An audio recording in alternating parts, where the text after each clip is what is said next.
There are places that don't try to impress.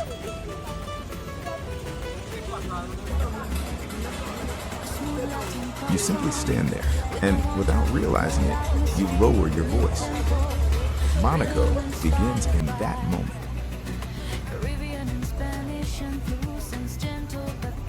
In Monaco, silence does not come from absence, it comes from control.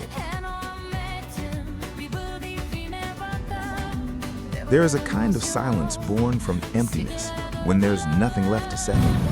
And there is another kind, when everything has been arranged with such precision that no words are needed at all. Monaco belongs to the second kind. You won't hear unnecessary sounds. No loud calling across the street, no hurried footsteps, no excessive gestures seeking attention. Even eye contact is measured, not curious, not intrusive, not searching for validation. Silence here is not a personal choice. It is a behavioral standard, an unspoken rule that everyone follows the moment they step inside, even though no one explains it. That silence creates hierarchy, not by who speaks more, but by who doesn't need to speak, while everything continues to move according to their rhythm. In Monaco, the weak need to speak in order to prove they exist. The strong remain silent, not out of modesty, but because order already stands on their side. They don't need to persuade. They don't need attention. Their presence alone is enough for the space to adjust itself. And when sound, gesture, and gaze are all restrained, something interesting happens. In that silence, what truly draws attention is no longer objects, but people. When the noise fades, the things that are usually displayed begin to step back. In Monaco, supercars are no longer the focal point. Architecture doesn't ask to be admired. Lights simply do their job, to illuminate, not to direct emotion. Everything that overwhelms elsewhere becomes here nothing more than a backdrop. What truly stands out is the human presence, but not in the usual way. No one looks at what you own. No one cares where you come from. What is felt is how you appear within the space. A still posture in the middle of the street, a pace that doesn't rush, a presence that doesn't take up more room than it needs. In Monaco, these small details speak louder than any asset.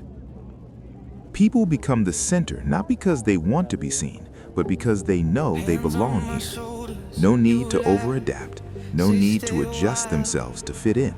They don't try to become appropriate. Appropriateness already exists. When you don't need to leave a trace, don't need to prove your position, don't need to capture someone else's gaze, your presence naturally becomes an anchor for the space around you. In Monaco, value doesn't lie in what you carry with you, but in how you move through a place where everything is expensive and remain composed. And when people become the center in that way, luxury begins to move away from form and turns into a state of living. When people no longer need to prove who they are, luxury stops being a moment that needs to be marked. In Monaco, there is no clear line between ordinary days and special occasions. No elaborate rituals, no perfectly timed appearances. Everything unfolds steadily, repeatedly, and that repetition strips luxury of its event-like nature. Luxury here is not prepared. It is not anticipated. It is simply the way a day passes. A morning feels like yesterday's morning. An evening doesn't need to be different to be memorable. Exclusivity doesn't come from having more today than yesterday, but from having no reason to do things differently.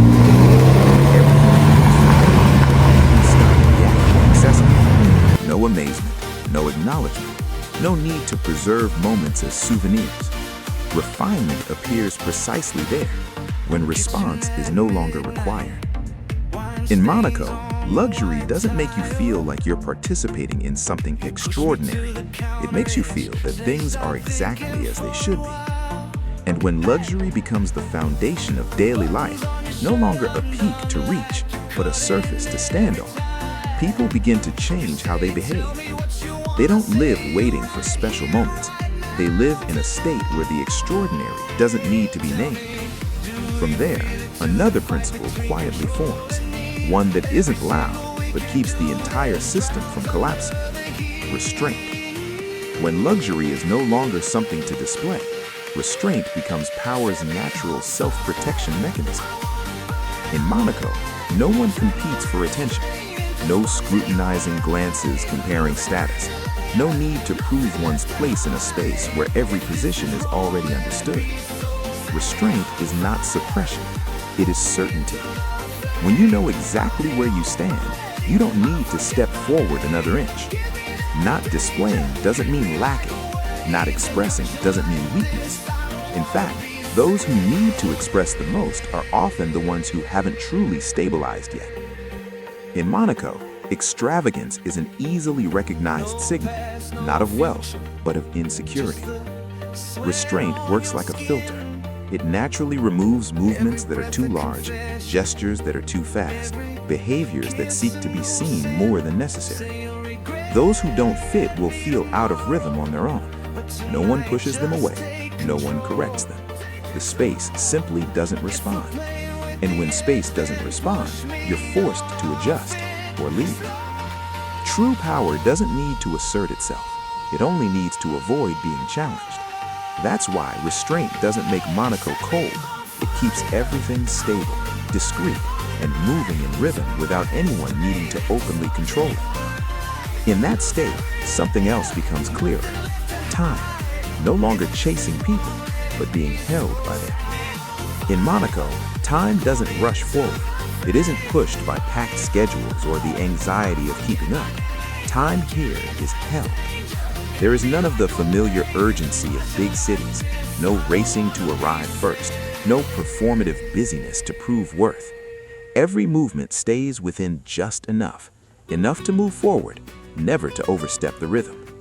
Slowness in Monaco doesn't mean stagnation. It's a deliberate choice. When time doesn't pressure you, you decide your own pace. Meetings aren't shortened by the clock. Steps aren't extended for attention. Every action, however small, has a reason to exist, and therefore nothing is wasted.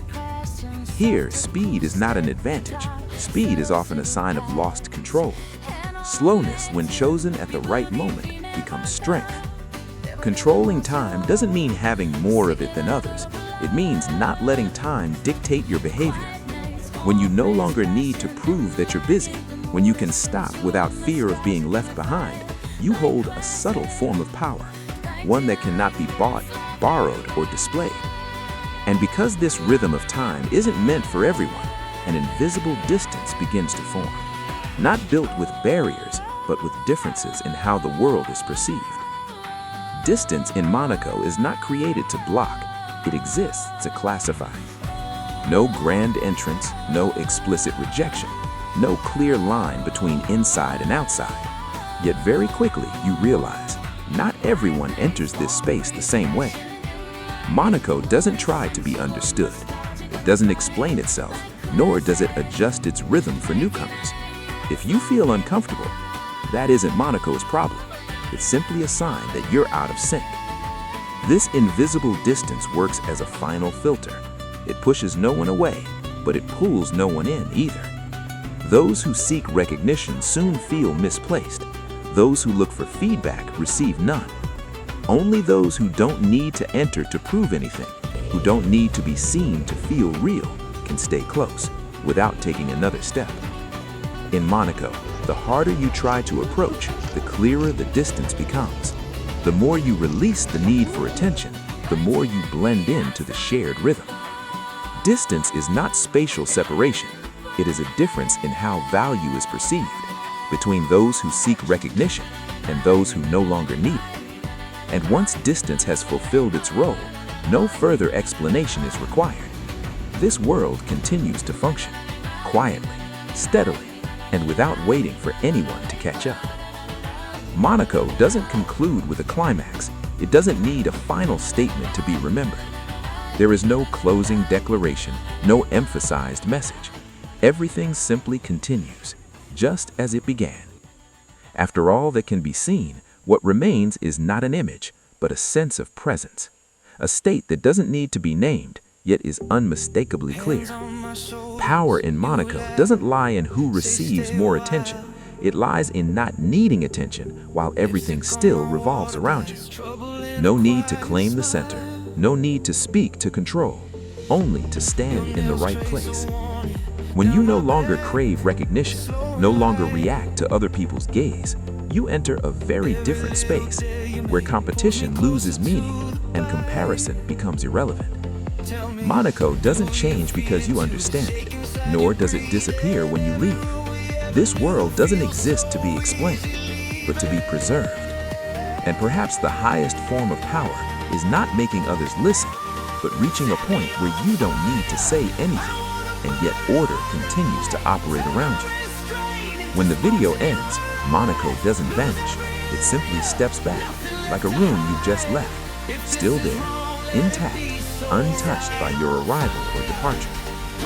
There is no lesson to memorize, no message to apply. Only one clear feeling remains. Not everything valuable needs to be explained.